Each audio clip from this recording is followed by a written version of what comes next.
ujeedka safarkoodu waa ka qayb qaadashada soo dhaweynta madaxweyne Farmaajo oo dhawaan ku soo wajahan caasimada Galmudug ee Dhuusamareeb iyo dhameystirka heshiiskii ahlu sunna iyo Galmudug. wafdigan waxay iskugu jiraan wasiiro iyo xildhibaano ka tirsan labada gole, saraakiil ciidan iyo madax kale.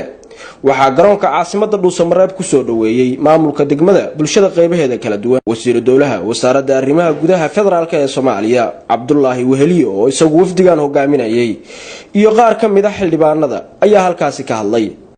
annagu waxaan nahay wafdi ka socda dawladda dhexe oo horudhac u ah wufuud tiro badan oo imaan doonta Dhuusamareeb maanta ilaa bari ilaa saa dambe ilaa saakuun. waxaan horudhac u nahay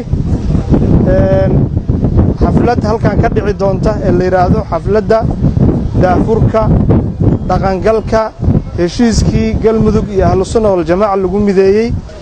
waxaan kugu soo biirnay inaan in kala qayb qaadano hawsha ballaaran ee nagu soo fool leh ugu horeeyo madaxweynaha Jamhuuriyadda Federaalka ee Soomaaliya mudane Maxamed Cabdullaahi Farmaajo soo dhaweyntiisa iyo dhaqangelinta heshiiska muxuu ahaa ahlu sunna wal jamaa iyo dawlad goboleedka Galmudug.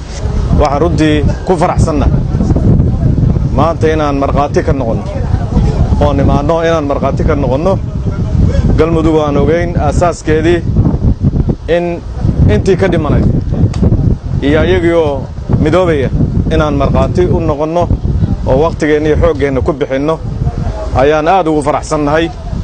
waxaan dhex joognaa anagu xildhibaanaan nahay, waxaan matalnaa dadka deegaamadan degan baan matalnaa. markay faraxsan yihiin waa la farxaynaa, markay murugaysan yihiin waa la murugoonaynaa.